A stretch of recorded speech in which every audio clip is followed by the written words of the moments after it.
Hi mga bi! Tara samahan niyo muna kami mamasyal sa Lingayen dito sa bayan ng Pangasinan para dayuhin ang sikat nilang kakanin na Puto Kalasyaw.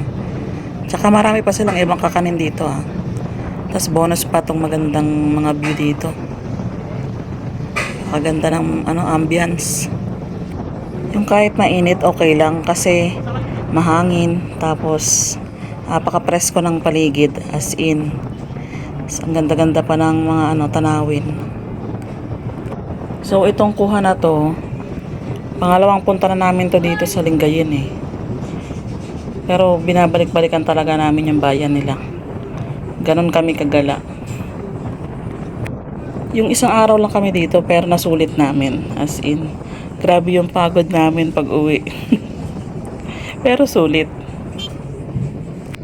So, ayan, nakikita nyo naman yung view. Yan ba yung hindi nyo babalik-balikan? Diba? Wala nyan sa Maynila.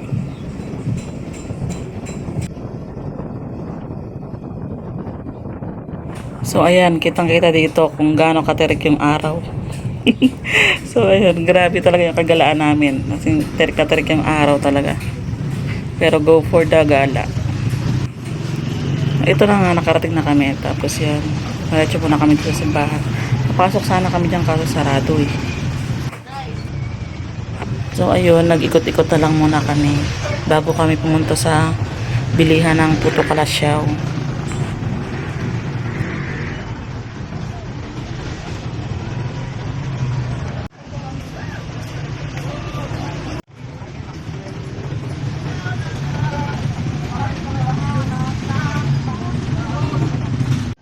At andito na nga kami sa bilihan ng Puto Kalasyaw. Tapos yung iba nga sarado na kasi tanghali na nga Ayan, nakita niyo yung mga iba sarado na talaga.